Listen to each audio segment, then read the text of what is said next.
नमस्कार, स्वराज एक्सप्रेस की खास पेशकश जनता मांगे जवाब में आपका स्वागत है। आपके साथ मैं हूं एसपी त्रिपाठी। सबसे पहले छत्तीसगढ़ की बात करते हैं, जहां कसौटी पर कानून है। जी हां, छत्तीसगढ़ में लॉ एंड ऑर्डर को लेकर पक्ष विपक्ष में आरोप प्रत्यारोप का दौर और सियासी घमासान जारी है। मानसून सत्र के तीसरे दिन भी विपक्षी दल कांग्रेस ने प्रदेश में आपराधिक वारदातों में लगातार इजाफा और बिगड़ती कानून व्यवस्था का आरोप लगाते हुए सड़क से सदन तक जोरदार प्रदर्शन किया। तो दूसरी तरफ सत्ताधारी दल बीजेपी ने भी आरोप लगाया कि कांग्रेस ने अपने 5 साल के कार्यकाल के दौरान छत्तीसगढ़ को अपराधों का गढ़ बना दिया था, जबकि प्रदेश में बीजेपी की सरकार बनने के बाद लगातार अपराध का ग्राफ नीचे गिरा है और प्रदेश की जनता का शायद सरकार के प्रति विश्वास बढ़ा है। तो इधर मध्य प्रदेश में भी मंगलवार को पेश हुए यूनियन बजट को लेकर पक्ष विपक्ष के बीच तल्खी और तकरार जारी है। विपक्ष का कहना है कि बीजेपी को रिकॉर्ड तोड़ 29 सीटें जीताकर दिलाने वाले मध्य प्रदेश को आम बजट से सिर्फ मायूसी हाथ लगी है। न सिग्नल्स के लिए फंड मिला और न ही आम आदमी को कोई राहत। एमपी के हिस्से बजट में कुछ खास नहीं आया, जबकि केंद्रीय बजट से मध्य प्रदेश को काफी उम्मीदें थी। बजट में उल्लेख करने लायक सिर्फ केन बेतवा लिंक परियोजना के लिए राशि का प्रावधान है। बाकी तो मध्य प्रदेश को अपनी खुशी बजट के ग्राउंड में दर्शक दीर्घा से ही जाहिर करनी पड़ी। बात इस मुद्दे पर करेंगे, लेकिन पहले चर्चा छत्तीसगढ़ में कसौटी पर कानून के मुद्दे पर करेंगे।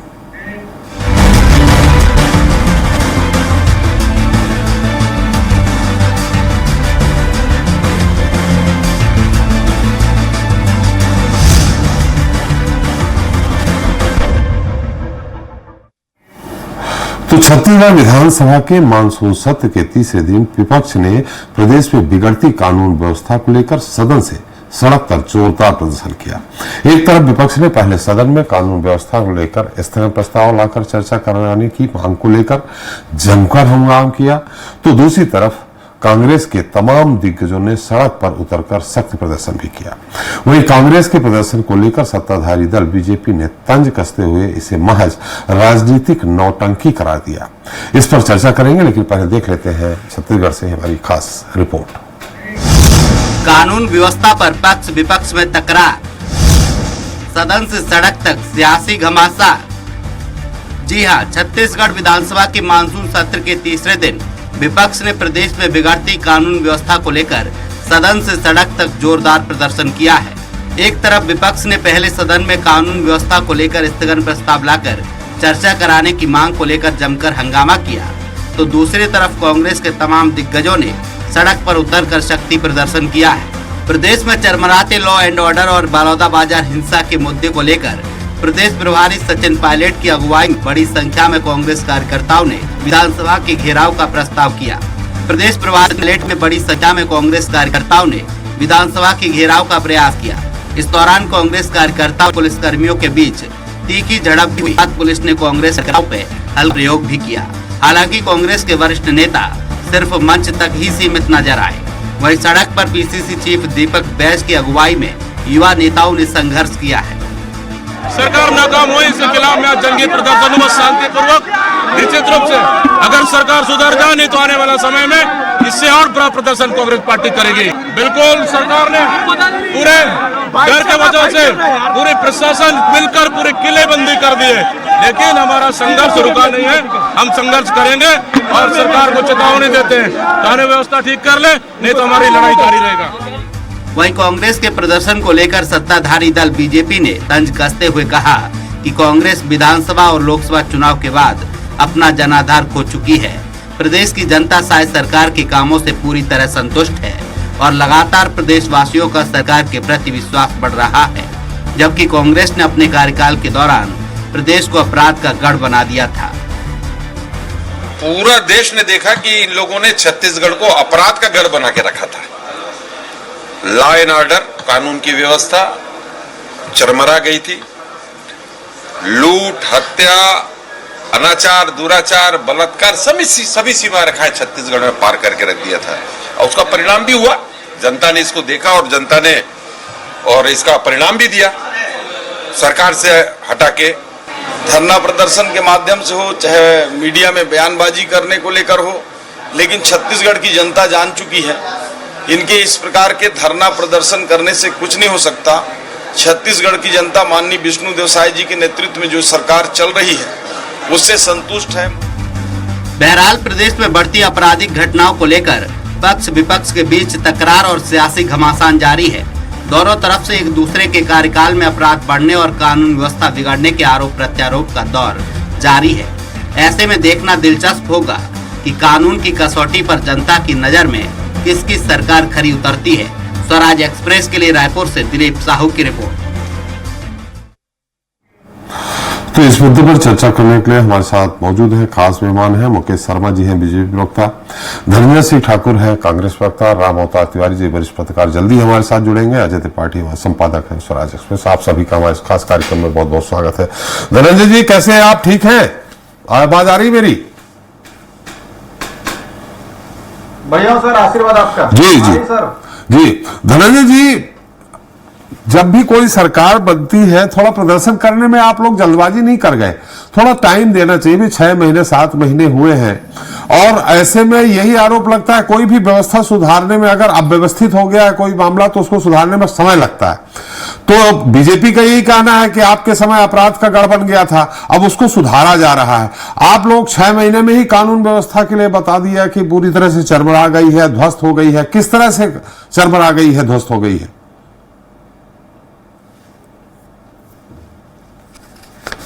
देखिए त्रिपाठी जी, ठीक है, सरकार में कोई दल हटता है, कोई दूसरा दल आता है जी, लेकिन कानून तो वही रहता है जी। प्रशासनिक व्यवस्थाएं वही रहती है और अपराधियों पे नियंत्रण भी उनको ही करना है जी।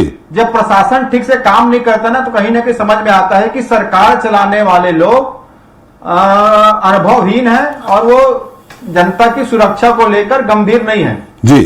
अगर भाजपा कहती है कि कांग्रेस शासन काल में अपराध होता था और अपने 6 महीने के आपराधिक जो घटनाएं हैं उसके वो सूची जारी करते हैं, तो ये कहीं ना कहीं अपने सरकार के काला धब्बा को प्रदर्शित कर रहे हैं ना कि हमारी सरकार बनी है और प्रदेश में इतने बलात्कार हो गए, प्रदेश में इतने गैंगरेप हो गए, प्रदेश में इतनी हत्याएं हो गई, प्रदेश में इतनी जगह गोलीबारी हो गई, इतने अपहरण हो गए। अगर गृह मंत्री जी वो सूची जारी करते हैं ना, तो ये अपनी सरकार के कलंक का पर्दाफाश करते हैं। आप कहते हैं कि पुरानी सरकार में अपराध था, क्या पुराने सरकार के दौरान कहीं मॉब लिंचिंग घटना हुई थी? क्या बैगा जाति जनजातियों को क्या घर में जिंदा जला दिया गया था? क्या अंतर्राष्ट्रीय गैंग आकर यहाँ पे गोली चला रहे थे? क्या आप अपनी नाकामी को छिपाने के लिए पूर्ववर्ती सरकार के आंकड़े जो फर्जी इन्होंने भाजपा कार्यालय में बनाए हैं, अरे आप जो आंकड़े बता रहे हो वो तो आपकी सरकार की नाकामी है। आपको तो कानून व्यवस्था सुनिश्चित करना है, इस प्रदेश की जनता को भय मुक्त वातावरण देना है, पर हो क्या रहे? मॉब लिंचिंग घटना के जो आरोपी भाजपा के अनुवांशिक संगठन के अनुसांगिक संगठनों के, उनको बचाने के लिए इनके लोग प्रदर्शन करते हैं, तो अपराधियों को तो बढ़ावा मिला ना जी।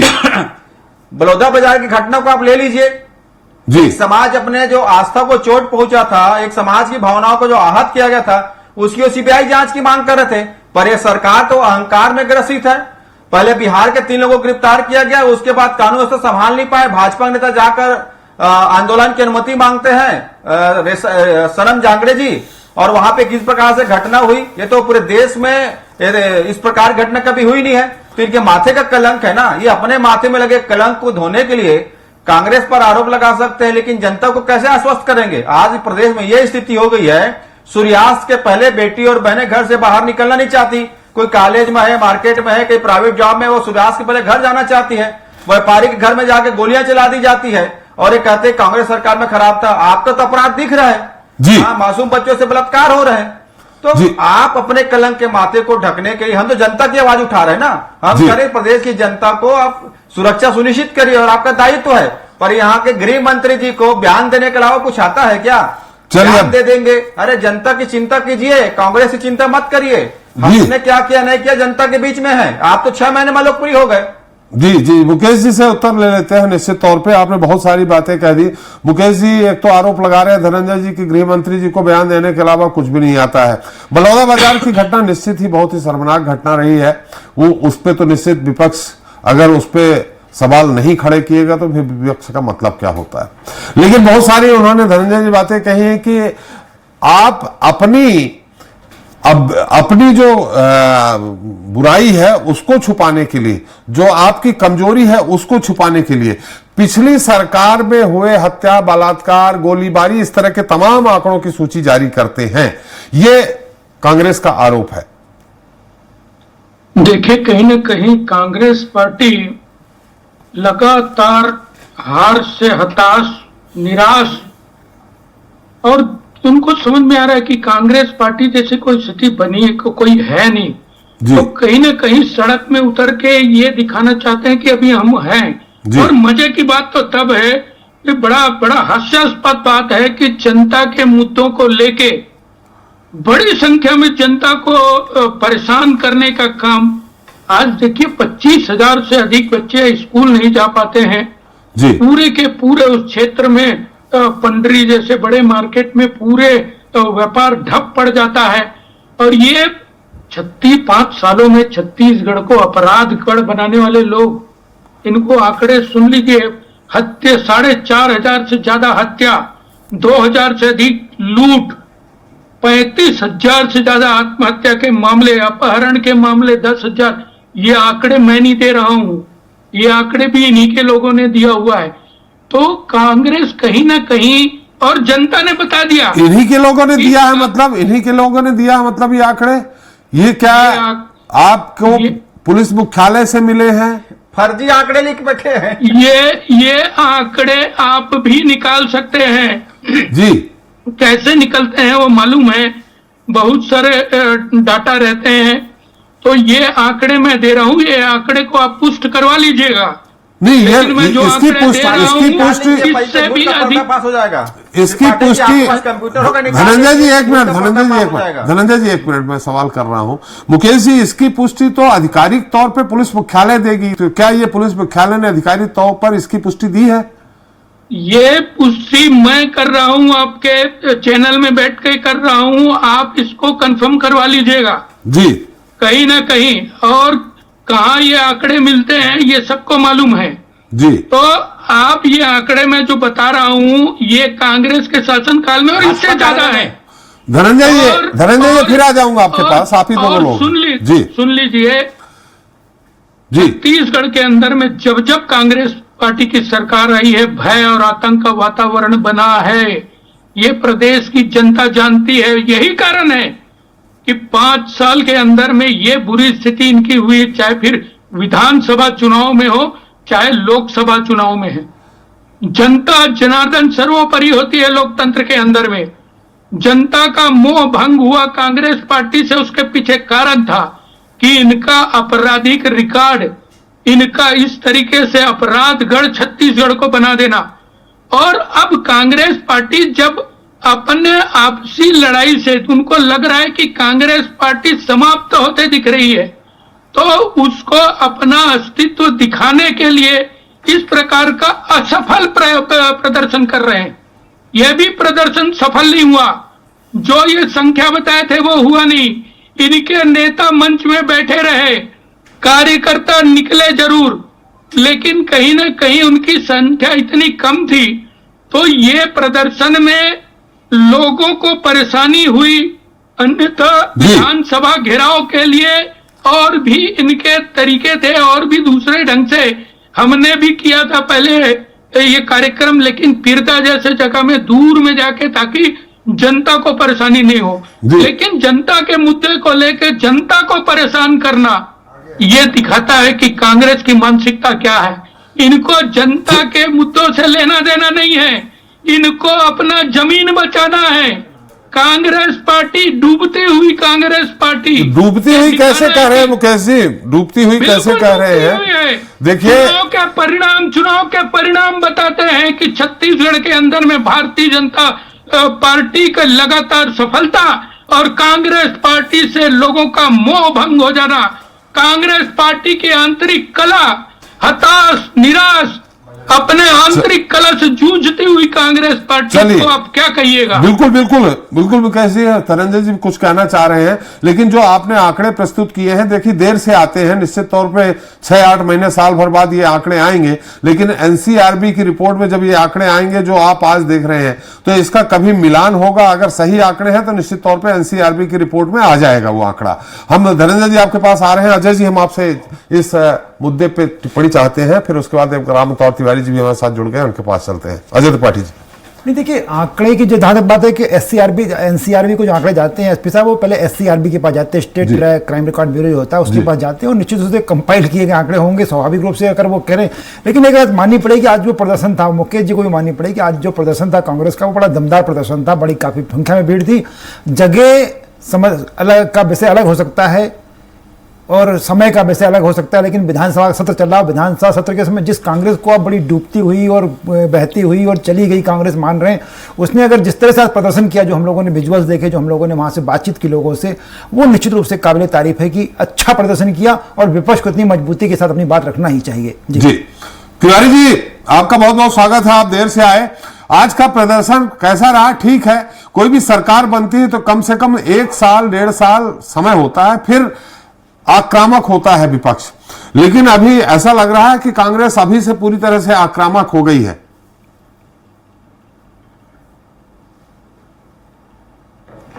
आज का जो प्रदर्शन था जी, वो एक तरह से ठीक था कांग्रेस का जी, वो इसलिए भी कि लगातार घटनाएं बढ़ती जा रही है, तो विपक्ष का काम है दबाव बनाए सरकार के ऊपर, संदेश दे और एक अच्छे विपक्ष की भूमिका निभाए। तो जिस तरह से घटनाएं बढ़ रही है वो घटना निश्चित तौर पर चिंताजनक है। ऐसे में विधानसभा सत्र चल रहा है, कांग्रेस का ये पहली बार जी इस मामले में एकजुट होकर ये संदेश देने की कोशिश की कि विपक्ष जो है कमजोर नहीं है, विपक्ष के पास मुद्दे हैं, विपक्ष जो है, जो सरकार है, सरकार पर नकेल कसने का काम या आम जनता का जो संदेश है वो देने का काम विपक्ष है, वो काम कर रही है। इसी तरह अगर विपक्ष का दबाव रहा, विपक्ष अगर मुद्दे, जनता से जुड़े मुद्दे उठाते रहे, तो निश्चित तौर पर प्रशासन में भी चुस्ती आएगी, सत्तारूढ़ दल अभी से सतर्क हो जाएगा कि सदन के भीतर और सदन के बाहर दोनों कांग्रेस आक्रामक दिख रही है। जिस तरह से मुद्दे उठे हैं, जिस तरह से कांग्रेस के 35 विधायक हैं, वो विधायक धीरे धीरे जो मुद्दे हैं वो मुद्दे उठाने की कोशिश कर रही है। ये है कि इस बार भाजपा के जो विधायक हैं वो भी मुद्दे उठा रहे हैं, वो भी अपनी सरकार को घेरने की कोशिश कर रहे हैं। तो अपन अगर देखेंगे लोकतंत्र के हिसाब से उसकी वजह क्या है तिवारी जी? तिवारी जी हम ये जानना चाह रहे हैं, सबसे बड़ा सत्ता पक्ष के पंचायत है। तिवारी जी, सत्ता पक्ष के विधायक भी है, उनको घेर रहे हैं, इसका क्या कारण हो सकता है? थोड़ा संक्षेप में जानना चाहेंगे, फिर धनंजय जी के पास जाएंगे।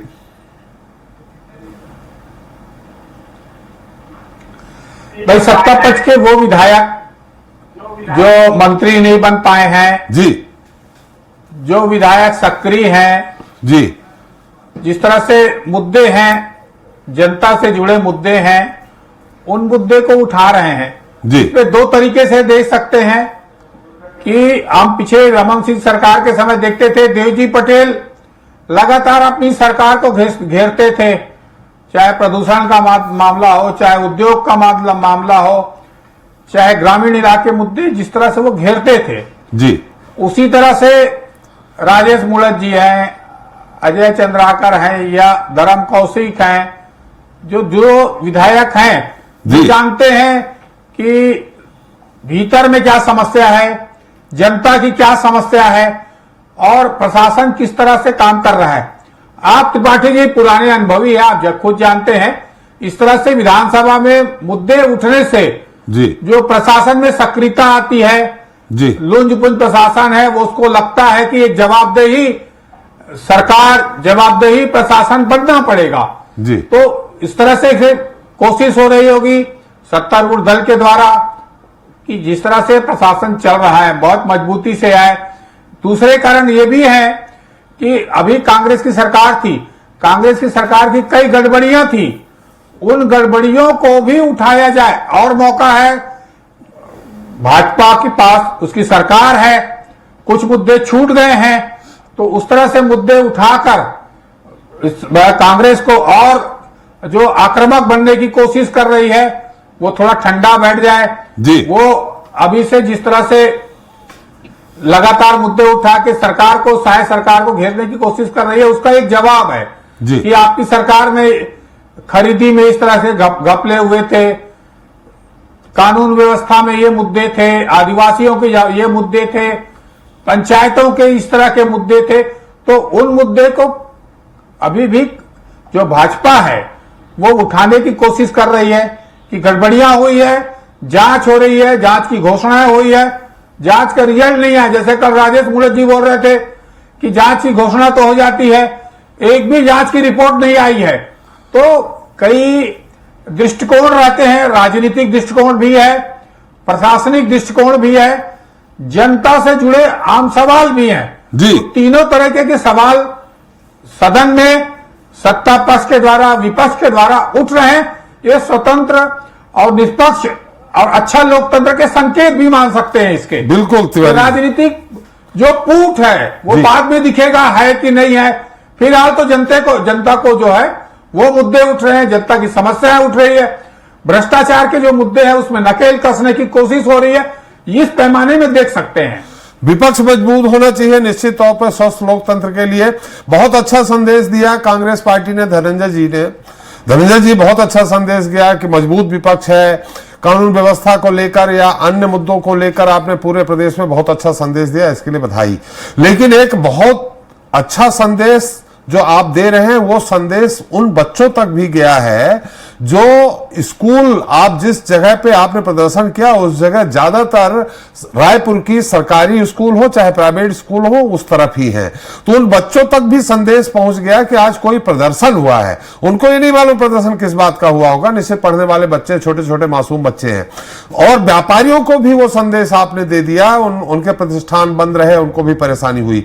तो क्या आपको नहीं लगता संदेश एक स्वच्छ संदेश दे, जनता तक पहुंचे, लेकिन ऐसे लोगों पे संदेश ना पहुंचे जो बच्चे पढ़ रहे हैं, जिनकी पढ़ाई का नुकसान हुआ है, जो व्यापारी अपना दिहाड़ी दिन भर की जो कमाई करते हैं उनकी कमाई मारी गई। ये संदेश देना कितना उचित है धनंजय जी?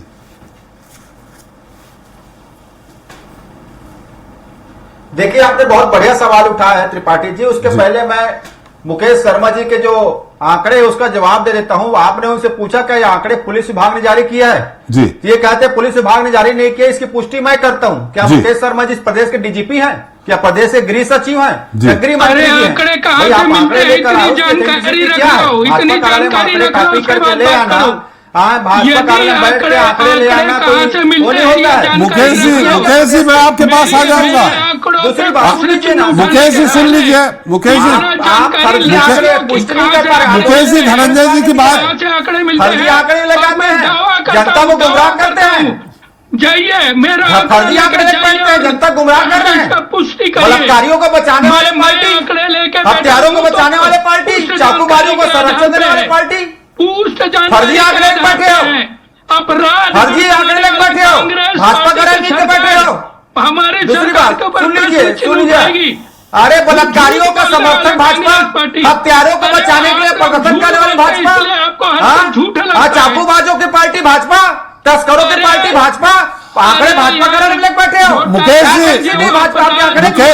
जी धनंजय जी से मैंने सवाल किया है। मुकेश जी, अरे मुकेश जी वो सवाल जो मैंने किया है उसका उत्तर नहीं आ पाएगा, थोड़ा साफ नहीं है। मैंने सवाल किया है उनसे, जो संदेश देने वाला सवाल किया है उसका उत्तर ले ले। जी धनंजय जी बिंदु पे आइए। आप क्या संदेश दिए जरा इसको बताइए। बहुत अच्छा आंकड़े मैं आपको दे दूंगा, आ जाइए। चले मुकेश जी बहुत अच्छा सवाल आपने उठाया है। ये फर्जी आंकड़े वाले सुन ले, जी। आपने बहुत अच्छा सवाल उठाया है। ये जो प्रदर्शन था ना पार्टी जी, ये इन्हीं बच्चों की सुरक्षा को लेकर था जो भाजपा का शासन काल में बच्चों को स्कूल से किडनैप कर लिया जा रहा है। आपने जो सवाल उठाया त्रिपाठी जी, ये प्रदर्शन उन बच्चियों के लिए था जो कॉलेज जाती है, उस पर भाजपा सरकार का संरक्षण अपराध जो चाकू चला देती है। ये प्रदर्शन उस लोगों के लिए था जिसके घरों में भाजपा सरकार में गोलियां चल रही है, व्यापारियों के लिए था। मुकेश जी सुरक्षा का मसला था। मुकेश जी, मैं आपके पास आ रहा हूँ, थोड़ी उनकी बात देखिए, मुद्दे से भटक जाएंगे। हमने सवाल उठाया है मुकेश जी, उनसे सवाल किया है कि जो बच्चों की स्कूल की पढ़ाई का नुकसान हुआ, जो व्यापारियों को नुकसान हुआ, उसका उत्तर आप तो सुन लीजिए। अरे मुकेश जी, आप सत्ता पक्ष में, उसका उत्तर सुन लीजिए। मैंने धनंजय जी से सवाल उठाया। क्या बात करेंगे धनंजय जी, मैंने सवाल जो उठाया था, जो संदेश आप बच्चों तक भी गया है, वो संदेश क्या जाना उचित है? मैंने ये सवाल उठाया था आपसे। निश्चित तौर पर ये उन बच्चों को आश्वस्त करना है कि शायद सरकार अगर आपकी सुरक्षा नहीं कर पा रही है तो कांग्रेस पार्टी आपके साथ खड़ी हुई है। आपकी सुरक्षा के लिए हम सड़क से लेकर सदन में आवाज उठा रहे हैं। ये संदेश अच्छा है व्यापारियों के लिए कि आपको शायद सरकार में अगर गोलियां चलवाई जा रही है अंतर्राष्ट्रीय गुंडे बुलाकर, तो आपके साथ एक कांग्रेस पार्टी खड़ा हुआ। आपकी सुरक्षा के लिए सदन से सड़क तक हम आवाज उठा रहे हैं। हम उन बेटियों को संदेश देना चाहें जो बेटी कॉलेज जाने के लिए घर से निकलती है, पर भाजपा सरकार में गुंडे उन पर चाकू से हमला करते हैं, उनके साथ छेड़छाड़ होता है, उनका बलात्कार होता है। हम उनको कह रहे हैं भयभीत मत रहिए, कांग्रेस पार्टी आपके साथ खड़ी है। सुरक्षित कांग्रेस पार्टी क्या लोगों को सुरक्षा देगी? मैं मानता हूं दिक्कतें हुई है, पर ये बलात्कारियों की पार्टी भारतीय जनता पार्टी, बलात्कारियों को संरक्षण देने वाली पार्टी, ये मोदी की गारंटी और सहाय के सुशासन में अपराधियों को संरक्षण दे रहे हैं। क्या मोदी की गारंटी है? महालक्ष्मी में 3 लोगों की हत्या इनके समर्थन के लोग कर देते हैं। सहाय का सुशासन है। आदिवासियों को घर में जिंदा जला देते हैं। क्या आदिवासी मुख्यमंत्री का सुशासन है? क्या में गोली चल जाता है? क्या मोदी की गारंटी है? हम सबको गारंटी दे रहे हैं। धनंजय जी, समय कम है, कांग्रेस आपके साथ में है। धनंजय जी बिल्कुल सही है, जनता के साथ कांग्रेस साथ में है। कांग्रेस लेकिन मुकेश जी आप, मैंने उनसे जो सवाल किया था, आपने खुद 20 और ये अपराधियों के साथ है सरकार, जिसके कारण नहीं आ पाया। धनंजय जी, बात सुन लीजिए मुकेश जी का। आपने मुकेश जी पे अपराध का रिकॉर्ड है। आपने सरकार पे खूब आरोप लगाया धनंजय जी। हत्यारों बचाने के लिए जाते हैं इनके उप मुख्यमंत्री। उनका मुकेश जी की भी तो तर्क सुन ले। मुकेश जी क्या कह रहे हैं? जो आपने सवाल उठाए हैं उसका आप खुद उत्तर सुनना चाहेंगे। मुकेश जी, उन्होंने बहुत सारे आरोप लगा दिए। हमने उनसे सवाल किया कि बच्चों तक भी संदेश दिया। मैंने आज की पाठशालाएं यानी स्कूल वहां बंद रहे हैं। व्यापारियों को आपने खुद कहा कि बहुत नुकसान हुआ। ऐसी स्थिति में अगर ये संदेश दे रहे हैं कि हम उन बच्चों को भी संदेश देना चाह रहे हैं जो भयभीत हैं, क्या कहेंगे? देखिए, कहीं न कहीं असुरक्षित कांग्रेस पार्टी जनता को सुरक्षा देने के नाम पे छोटे छोटे बच्चों के लगभग 25,000 बच्चों को स्कूल से वंचित करना। धनंजय जी सुन लीजिए। ये कौन सी राजनीति है? राजनीतिक नौटंकी करके स्कूल के बच्चों को स्कूल जाने से रोकना, ये कौन सा संदेश है? के हत्यारों को बचाने आपके मुख्यमंत्री थाना जाते हैं, ये आपकी राजनीति है। कौन करता है मालूम है? हत्यारों को बचाने आपके मुख्यमंत्री थाना जाते हैं, ये आपकी राजनीति है। बलात्कारियों में साथ आपकी पार्टी खड़ी, आपकी राजनीति है।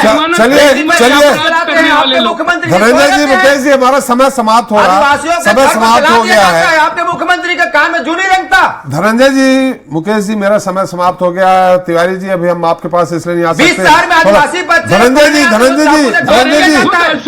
खत्म हो गई है, डिस्कशन समाप्त हो गया है।